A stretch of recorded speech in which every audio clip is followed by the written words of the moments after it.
नमस्कार। केजरीवाल के लिए शुक्रवार को 13 तारीख पड़ना शुभ साबित हुआ। पश्चिम में किसी महीने की 13 तारीख शुक्रवार के दिन पड़े तो उस दिन को अशुभ मानते हैं, लेकिन सितंबर 2024 में शुक्रवार के दिन 13 तारीख पड़ना दिल्ली के मुख्यमंत्री अरविंद केजरीवाल के लिए लकी यानी शुभ साबित हुआ। सर्वोच्च न्यायालय की जस्टिस सूर्यकांत व जस्टिस उज्ज्वल भुइयां की बेंच ने दिल्ली के मुख्यमंत्री अरविंद केजरीवाल को तथाकथित शराब घोटाला मामले में ऑफिस नहीं जाने, सार्वजनिक टिप्पणी पर रोक व 10 लाख का बांड शर्तों के साथ जमानत दे दी। इस मामले में केजरीवाल पहले ईडी फिर सीबीआई द्वारा गिरफ्तारी के 177 दिन बाद जेल से बाहर आएंगे। मालूम हो कि इस मामले में केजरीवाल के विरुद्ध पहले ईडी से केस दायर करवा गिरफ्तार करवाया गया था।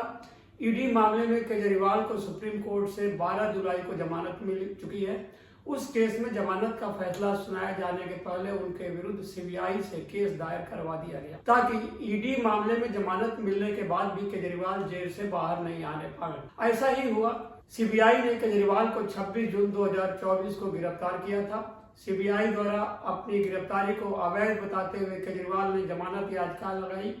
5 सितंबर को हुई सुनवाई में न्यायालय ने फैसला सुरक्षित रख लिया था, जिस पर जमानत मिलने का फैसला 13 सितंबर शुक्रवार को आया। इस तरह इस केस में केजरीवाल 177 दिन बाद जेल से रिहा होंगे।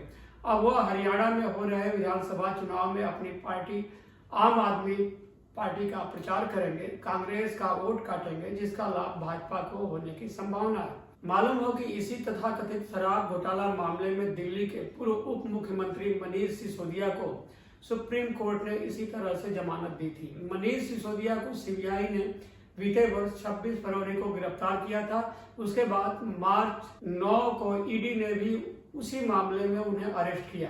सिसोदिया पर आरोप लगा कि जिस समय दिल्ली में नई शराब नीति बनाई गई थी, वे उस मंत्रालय के मंत्री थे। उन्हें पता था कि कहाँ कितना फायदा हुआ है। बड़ी बात यह रही कि सुप्रीम कोर्ट ने दोनों ईडी व सीबीआई वाले मामले में सिसोदिया को जमानत दे दिया। तब सर्वोच्च न्यायालय ने मामले की जांच में जरूरत से ज्यादा समय लिए जाने और जांच पूरी नहीं होने की सीबीआई ईडी की दलील को किसी तरह से जेल में रखने की बात का जमानत दे दी। सर्वोच्च न्यायालय ने अपने आदेश में कहा था कि इस केस में तो हजारों पन्नों के दस्तावेज हैं, इस बात की संभावना ही नहीं है कि ट्रायल समय रहते खत्म हो जाएगा। हमारी नजरों में अनिश्चित काल तक किसी को जेल में नहीं रखा जा सकता। सिर्फ यह सोचकर सजा को नहीं बढ़ाया जा सकता कि आगे जांच जल्दी हो जाएगी। ऐसा करने से अनुच्छेद 21 के तहत मिलने वाली आजादी के अधिकार का उल्लंघन होगा। इसी तरह से आम आदमी पार्टी के राज्यसभा सांसद संजय सिंह को तथाकथित शराब घोटाला मामले में ईडी ने बीते वर्ष 4 अक्टूबर को गिरफ्तार किया था। आरोप था कि दक्षिण लाबी से जो तथाकथित 2 करोड़ रुपए कैश में मिले थे, उद्योगपति दिनेश अरोड़ा ने संजय सिंह को देने का काम किया। अब सुप्रीम कोर्ट ने केवल इस आधार पर संजय सिंह को बेल दे दी क्योंकि ईडी को उससे कोई आपत्ति नहीं थी।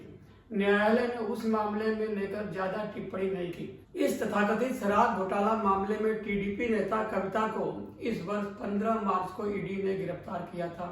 फिर सीबीआई ने भी 11 अप्रैल को गिरफ्तार किया और उनको तिहाड़ जेल भेज दिया गया। ईडी ने आरोप लगाया कि साउथ लाबी के साथ मुख्यमंत्री केजरीवाल व दूसरे लोगों की झूठी मुलाकातें कराई गई। उसकी सूत्रधार कविता थी, लेकिन सर्वोच्च न्यायालय ने यहाँ भी यह कहकर जमानत दे दी कि ट्रायल समय पर खत्म होता नहीं दिख रहा है और किसी को लंबे समय तक जेल में भी नहीं रखा जा सकता।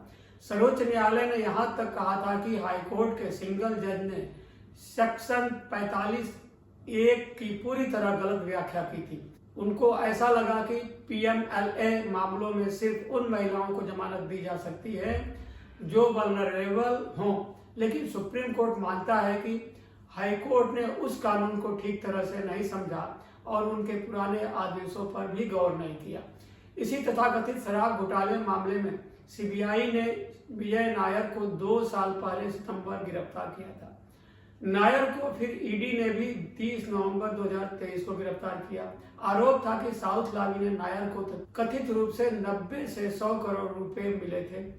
बाद में उसका उपयोग गोवा विधानसभा चुनाव में हुआ था। इस सब के चलते विपक्षी दल आरोप लगाने लगे कि इस तरह से पीएम मोदी व उनकी सरकार अपने विरोधी दलों के नेताओं को ईडी व सीबीआई दोनों के मार्फत केस दर्ज कराकर गिरफ्तार करवा रहे हैं और लंबे समय तक जेल में बंद कराने, उनका कैरियर व पार्टी खराब कराने, तोड़ने, छवि खराब कराने की कोशिश करते हुए अपने कारगुजारियों पर पर्दा डालने का उपक्रम कर रहे हैं। इस सब के बीच भी पश्चिमी देशों में किसी महीने की 13 तारीख शुक्रवार के दिन पड़े तो उस दिन को अशुभ माना जाता है। सितंबर 2024 के 13 तारीख को पड़ने वाला वही शुक्रवार दिल्ली के मुख्यमंत्री अरविंद केजरीवाल के लिए शुभ साबित हुआ है। इसी को कहते हैं पुरुष बली नहीं होता है, समय होत बलवान। इन शब्दों के साथ आप सभी को नमस्कार।